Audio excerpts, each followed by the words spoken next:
Some guidance on the SW3P. I've told you on the previous video to create the SW3P, to put the sheet together.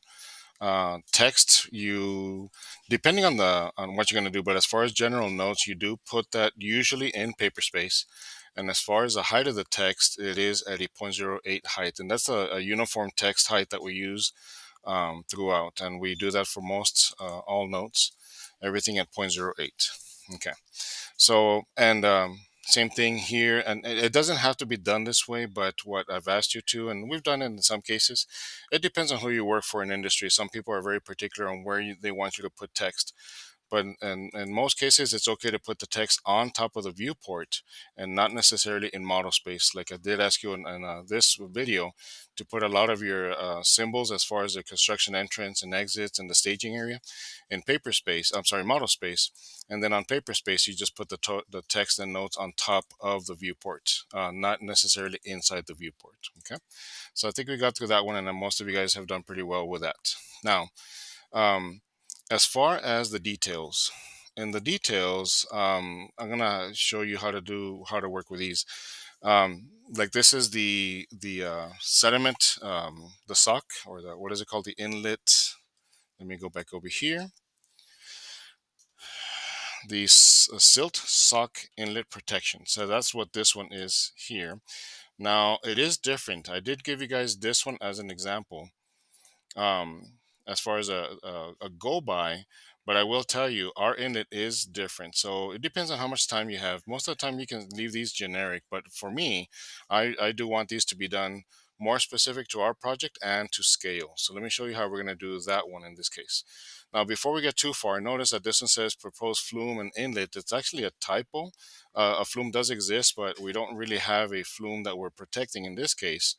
We do have an inlet, so we need to kind of understand how this one works. So this inlet is this inlet that's flush to the pavement and it's up against the curb. So that's what this inlet looks like. So my detail would actually look more like this, where you have the curb here in the corner, and then the inlet is actually this rectangle on this drawing. That's the inlet that we have, and it's at 3 feet 4 inches in size. How do I know that? Because you need to go back to the construction details. In some cases, you need to look at the construction details and look for them to get the exact sizes that we have. And this is 3 feet 4 inches in size, and it is a square. It doesn't say it here, but you can safely assume it is a square. So that's what we're going to be using here. So the dimensions that I have is specifically 3 feet 4 inches. The decimal equivalent, remember, is 0.33 is the decimal equivalent of 4 inches. So this would be 3.33333. And as far as the detail, I did draw it in isometric. So don't forget to go to your object snap where you can change over to the snapping grid, and you can switch over to the isometric snap so that you can draw everything in an isometric plane by hitting F8 and drawing by distances. F5 on your keyboard is so you can switch to the different isometric planes if you're drawing on the right side, the top view, the left side, and all that stuff. So don't forget though that snap that exists, that tool, so you can draw in a true isometric grid. So I'm going to go back to rectangular. I use that one for this case here. Go back to the rectangular snap. Now, the other thing that I want to highlight is I drew this one, so I'm pretty happy with the way this drawing looks like. Now, I do want to adjust some line weights. I want to work with my line weights, in that we have a color number one is a 0.004 inches, and it keeps getting thicker from there, and it depends on what you're trying to highlight, and it does come up in detail. You can see the line weights change dramatically. So it depends on how and what you're trying to do. So in this case, I do want to highlight the inlet sock. That's what's more important. We are drawing the curve and the inlet for reference, so that's really not as important. So you will have the capability of doing that. That's your job as a CAD technician. Is you're trying to make this look clear and understood and legible. So here, this one, for example, I don't really agree with that. What's the important part of this detail? Not the flume, not the curb. The important thing is the sock. That's what's important. So these pen settings are actually, in my opinion, inverted. So in my case, I did use a pen setting color number 4. That's kind of my standard that I use for most object lines. It's a fairly thick line. It's not very thin, not too thick either. And that's usually what I use to highlight objects. And color number 4 is what I use. And I made myself a layer and I call it C-object lines. Um, you want to check with your office whenever you start working to see if it's okay to start creating layers. Some of them really want you to use the industry standard, the Civil 3D standard layers. Um, the drawing that I got from a student in this case created a detail object color number 1, number 2, number 3. So that's actually pretty nice.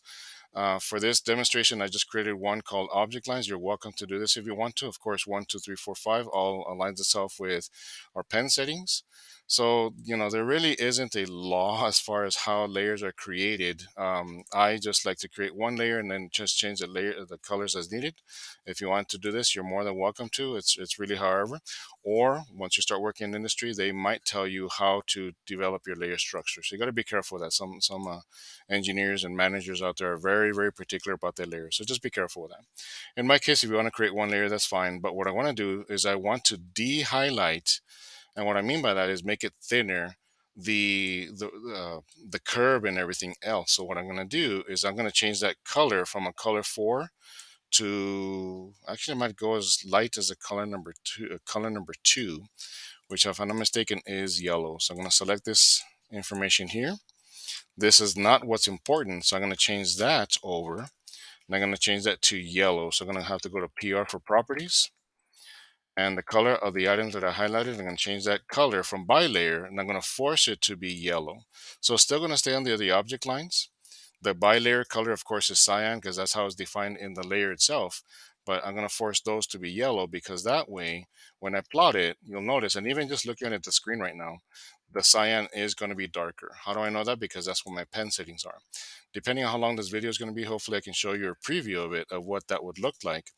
But nonetheless, you should be hopefully training yourself to, just by looking at the different colors, you can see right away what's going to be darker and what's going to be lighter based on these settings. And of course, these are the settings for this classroom. And industry, you'll have different settings depending on where you work at. Color number 1 is actually the lightest one, red, and that's hidden. That's just to represent the other edge of the inlet.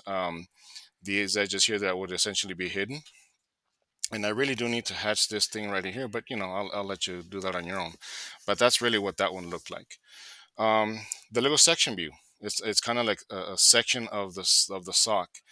This is the one that's given to you. I will tell you, it looks nothing like this. This is if we were to have an inlet that's like a curb inlet that's built into the curb. In this case, this one is not. This is actually flush to the pavement, and we have the curb right up as the coming up from the surface of the inlet. So this is actually not drawn correctly. So how would I draw this one? Okay. Let's see. So I'm going to draw like if I were to section it through here. So I guess I'll just start with a line for now. And well, let me take that back. I'm going to draw myself kind of like the edge of the inlet. I'm going to come up here. I'm going to come up 0.6666 and come down this way. I'm going to draw the surface of the pavement. The full surface from here will be 3.33333.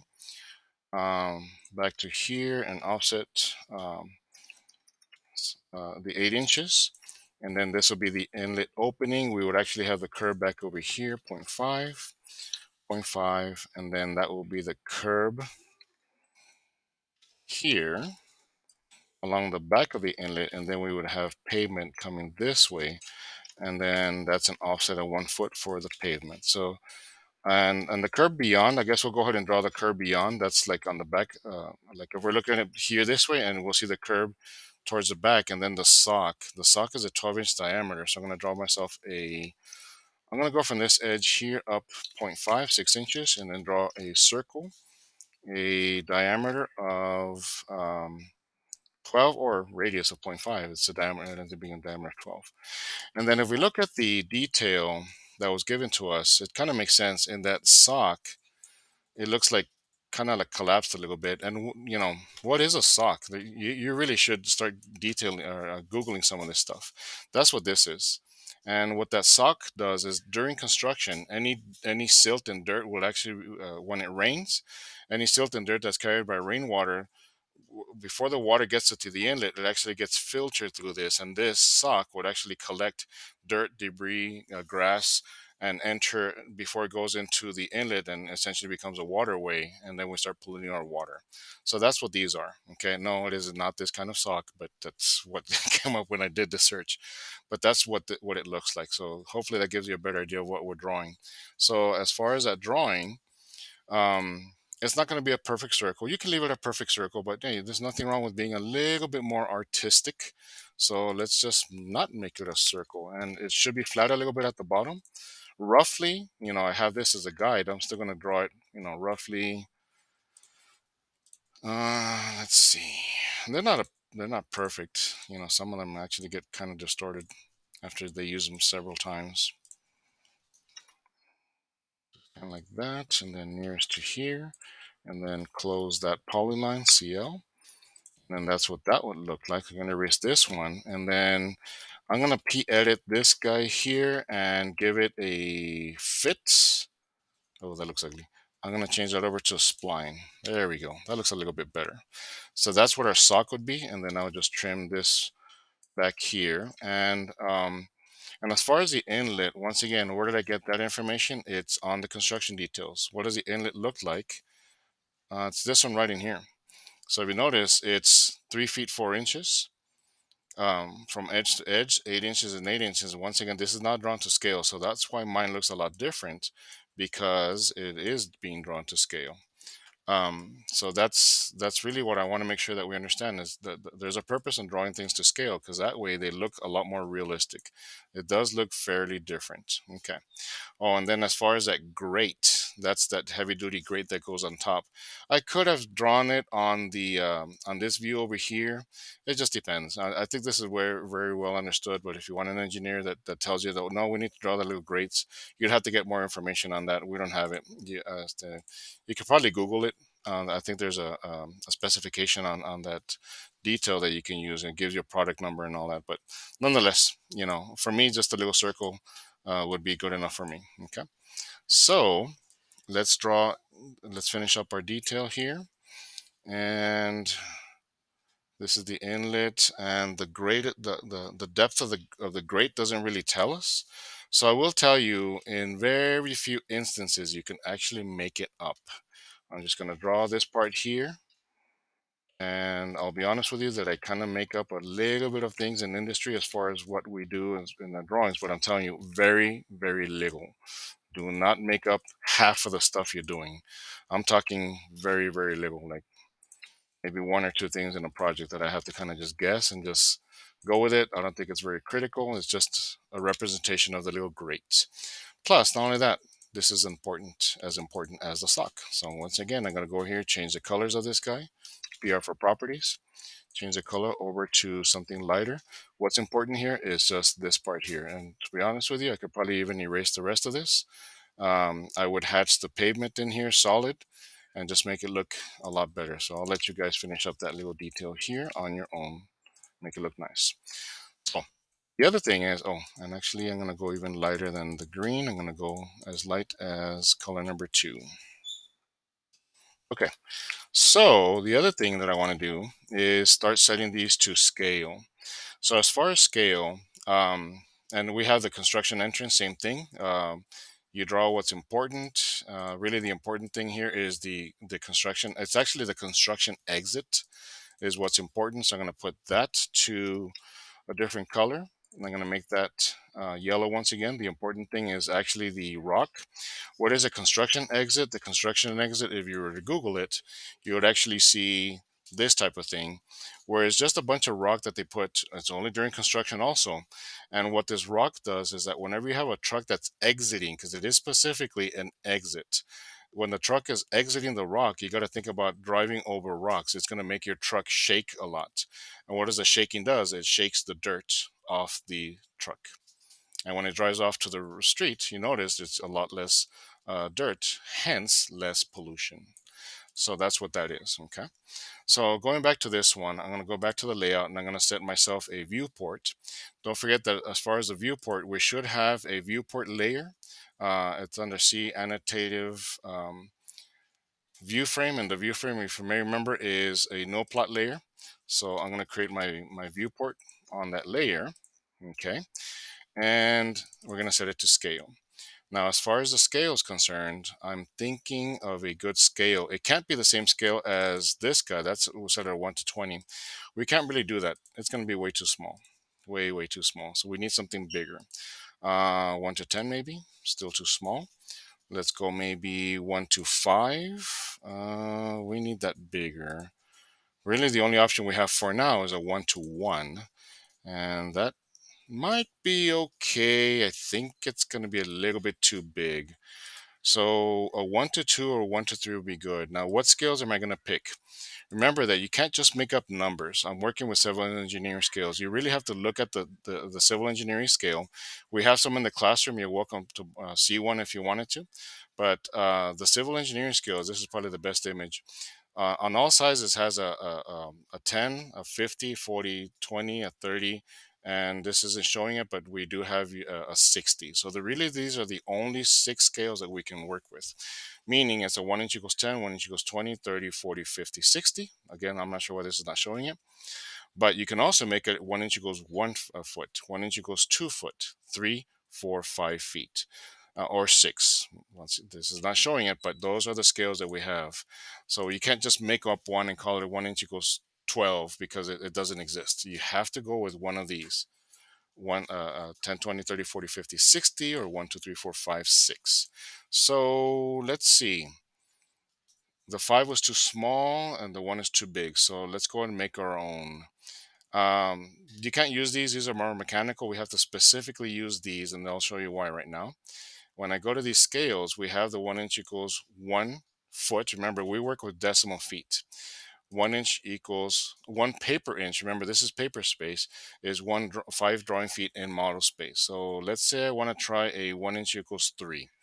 So I'm gonna have to go and edit it. Now, if you don't have these, you can go in there and reset them, metric and imperial, or just reset all of them. Um, of course, you're still not going to see the one that I need, but in case you don't see these, you need to do that reset. And then from there, let's say I'm going to go with a 1 inch equals 3 feet. Okay. So I'm going to go edit. And like, for example, I'm sorry, we're going to go add. Right now, if you saw, this one has 1 inch equals 5 feet. So I'm going to make one that's going to be 1 inch equals 3 feet. Be careful with the little symbols. Don't put the little inches. It's 3 feet. 1 paper inch equals how many drawing units? Of 1 to 3. So there we go. Hit OK. All right. So then that's going to be the scale. And then let's see what that one looks like at a 1 inch equals 3 feet. Still too small. Jeez. I guess let me go with the 1 to 2. Sorry about that. I figured that would be a good scale. So let me just go and add one. 1 inch equals 2 feet. 1 paper unit to 2 drawing units, which is in decimal feet. Very good. Hit OK. Let's try 1 inch equals 2 feet. That's pretty good. I think that'll work. Okay. And I could probably put both of them in the same viewport. Could you make another viewport for this other view over here? Sure. Not a problem. You can do that. You can even set it at a different scale if you want. Now, going back to our scales, now we need to start putting some dimensions and text. Now, remember, as far as the text, I had mentioned that we do need to put some text. And I did tell you it's going to be 0.08. Now, remember, in model space, if you do any text, um, and I'm just going to put some random text, it's going to come out really, really small. Okay. And we don't want that. This text right in here, I'm going to change that. It says 0.08. It's too small. You won't be able to read it. So I'm hoping that, and you see how it's not the same size. It's not the same size. Okay. We want it to be the same size. So what I'm going to do is I need to put this, any text that I put in there, I have to apply a scale factor to it. So if I'm using a 1 inch equals 2, I have a scale factor of 2. That text height, I need to, if it's 0.08, in model space, I need to set that to 16.16. Anything that's a 1 to 10 in model space has to be 0.8. Anything that's a 1 to 20, for example, that text that I had over here on for the staging area. Right now, it's 0.08 here in paper. But if I were to put this in model space, I can't set it at 0.08. It'll be too small. As a matter of fact, I can even show you that, just so you can kind of cement in that idea. Test, test, test. Look at this one. This one is super tiny. And this one is set at 0.08. Oh, as a matter of fact, it would even be smaller. Look at that. So it's not going to work. And that's where a lot of you guys are having trouble, in that that text is way too small, mister. So then you start guessing, and you should not have to guess at those sizes of the text. What size should that text be? If it's 1 inch equals 20, in paper it's 0.08, I need to set it at 1.6. I was going to say 0.16, but it's 1.6. So I'm going to change this to be 1.6. 1 foot, almost 2 feet tall. And you can see the size of this text now, if I compare it to paper space, is the same size. Remember, this one is 0.08 in height, but this one is in model space. I'm going to click into my model space and activate that, so you can see the test, and that one is 0.16. But again, it has to be scaled up so that it's proportionate to our paper space text height. So hopefully that makes a little bit more sense. So the issue is now that we need to do the same thing here, because we can kind of see this text should be all the same. Of course, it's not very dramatic here because this is a 1 inch equals 2. If it's a 1 inch equals 2, then the text doesn't really change a whole lot. It goes from 0.08 to 0.16. So any text you put in model space for that detail would have to be proportioned to the viewport. So that's why you set your viewport first scale, so we can know. I moved that scale a little bit too much right there, and then lock, so that we know what scale we're going to be at. So then from there, you can now safely adjust any text, and this one should be 0.16. Looks a little bit bigger, but nonetheless, it is now going to be the same size. Okay, it might not look like it, but I can guarantee you, if I can move that viewport right up into here, see how it is the same size. So let me see, is this one the right size? Ah, so this one's not even the right size. Interesting. So whoever did this one, and I'm not going to mention any names, had it wrong. So because it should be the same size. Who did this drawing? Oh, it's Tenchita Sanchez Santa Maria. Yeah, I'm not going to use real names, by the way. Okay, even though that is a real name. That is not a real name. It's a joke of the day. Okay, hopefully making some progress. Dimensions. So let's go to dimension styles and text styles. Remember that for dimension styles and text styles, we're going to go and start putting dimensions. Um, you can create one. You can just start by creating one. I'll modify the standard one, and then from there, make sure you set everything to bilayer. This is going way back to the first semester of instruction last year, whatever year that is, depending on when you watch this video. And you start setting your arrow sizes. Everything is 0.08, by the way, as far as arrows and text. 0.08. Everything is bilayer. Once again, going back to what we did last semester. Vertical.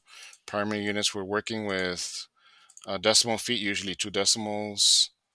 The prefix should be feet because we're working with decimal feet. Anything with inches, you'll have to ask me. I will tell you because I don't want to make this video too long. And then this is where it's going to get kind of interesting. For now, I'm just going to leave that alone. Let me look at everything else. 0.08, text height 0.08 is probably the more important things. I'm probably missing something here or there, but nonetheless, I'm going to continue, hit OK. All right, now as far as text, you should have a layer called C text. If you don't have one, I would make one. I don't mind you making your own layer for my class. Once again, wherever you're working at, if you need to, you might ask about creating layers. So I'm going to go ahead and make my own layer. Any layers that I create, we'll put the C in front of it for civil. Yellow. Yellow is a very standard text color. Well, based on these line weights, and even in industry, to be honest with you, we use kind of yellow for some reason or another. You'll see that once you get out there. I'm going to make that current. Okay. So as far as our dimensions, so any dimensions are start placing on these. Like I think this one's like a 12-inch diameter or something like that. It says 1 foot. Oh yeah, I need to really adjust my dimension styles. This is not good because my arrowheads are not even coming out. Wow, this is horrible. Okay, let me fix that. I did run into a little bit of a snag, ladies and gentlemen. Let me fix that and continue on the next video. Plus, I'll give you a little break. You're welcome.